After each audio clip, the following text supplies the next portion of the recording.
Hello everyone and welcome to Board Games with Nurgleprobe. Today we're going to talk about my favorite deck building game of all time, and it's not Dominion, it's not Thunderstone, it's actually a game called Tanto, Cuore, where you play the master of a house hiring maids to serve you.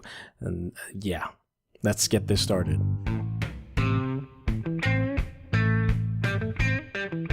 Alright, so Tanto Cuore is a deck building game for 2 to 4 players designed by Masayaki Kudo, I believe that's how you pronounce it, and it was released in Japan, firstly, by ArcLight, and then translated and published overseas by Jap Anime Games. And it's the only game so far that I know of that is actually translated from ArcLight. ArcLight is known to make card games with this kind of a manga style, and they do have quite a few games if you go and check out their website. Tanto Cuore, though, that is what we're talking about today, and it's a deck building game much like Dominion or Thunderstone. The big difference from these games being that this has a completely different theme, a theme that I've not really seen in any other game, I believe. And instead of this kind of fantasy, medieval kind of theme, you're actually playing as the lord of a house or a master of a house, hiring maids that will serve you and do different things. And it makes sense in a way. So instead of playing spells and champions and villages that apparently draws you cards, you actually play a maid that serves you cards or helps you with different things and do have special actions. Like one maid is a gardener and that will help you to take care of your gardens. And that just makes thematic sense to me. Overall,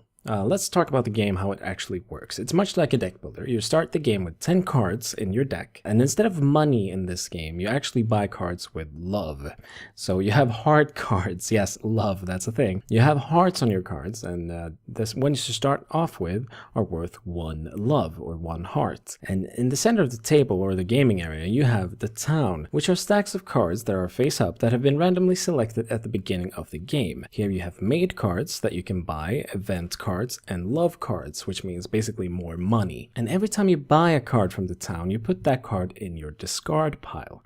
And then when your deck runs out, you actually shuffle the discard pile and that becomes your new deck. And that is how you collect new cards into your deck. But there's also something that this game have that I have not seen in many of the other deck building games that I've tried. And that is a card that actually stays in front of you as you buy it, instead of becoming a part of your deck. And these are the private maids. The private maids is put in a certain pile of cards in the beginning of the game. It's a pile that stays next to the town, and you flip 2 of these cards over, and those are the 2 private maids that you can buy currently. As soon as a player buy one of those private maids, a new one is revealed. And you can only buy 1 private maid each turn, and you can only own 1 private maid.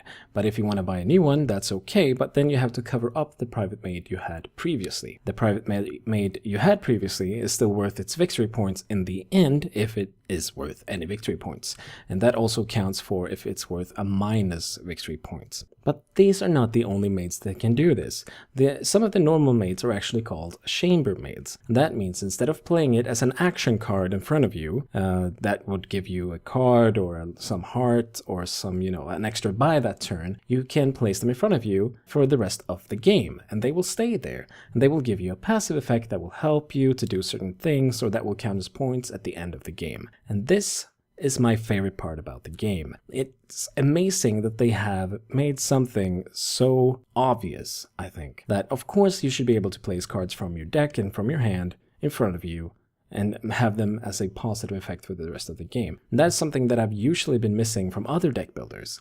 So instead of, in other deck builders, cards that remove cards from your deck are usually really good because you can clear out the bad cards. But in this game, you can actually buy cards that are for the moment really bad, but then place them as chambermaids in front of you to be worth a lot more than they would in your deck. So the trick with deck building games in general is actually that you want to kind of manage which kinds of cards you have in your deck, which kinds of effects you have in your deck, so that they synchronize well. Tanto Cuore is really a great deck building game. And the problem most people have with it is actually its theme or its manga style. And when you play this in stores or out with friends, you will get some eyes on you and some comments about this being hentai or some kind of, sick, perverted old man's fantasy. And I guess I can understand that. But really, every time I pull this game out with new players that think the theme is kind of, what are we doing exactly? As soon as they start playing the game, as soon as they start understanding it, they love it. The artwork is not even a problem then anymore. And to be honest, if you look at the artwork, it's more cutesy. It is more not chibi style, but it is more in that direction. And sadly, though, with the expansions that has been coming out, the game has become more sexualized. And it's even more clear in the latest expansion, where they brought models in to be on the promo cards. And it was a lot of focus on these models during the Kickstarter for that expansion, sadly. But I can also add that me and my girlfriend actually calls this game our, what's it called? Guilty pleasure game. And it's mostly because of the theme and mostly because of the things people think about the game more than what we actually think about it ourselves. But overall, it's a great deck builder, and the fact that you have these kind of permanent cards compared to many other deck builders that doesn't have that, you can manage your deck a lot better. The game is fast, the game is fun, sometimes too fast, because some of the cards are they are kind of broken, but I guess that's the story of all deck builders or all card games ever. But yeah, I would definitely try this game if you get the chance. I'm not sure how easy it is to find anymore. I know that they're still in the shelves of some stores out there, and if you have a friend that owns it, play it, try it, and see it for what it is, not for what it looks like. Tanto Cuore is my favorite deck building game of all time, and I think that you would also enjoy it if you tried it. So thanks for listening, everyone. This is Nurgleprobe, and this has been a follow-up podcast to my Instagram sketch covering the same game. You can find that on Instagram under the name Nurgleprobe as well. I hope you enjoy this one, and I will see you soon. Well, not see you, I will actually talk to you when you're on the bus or something. Thanks for listening, everyone. Bye-bye.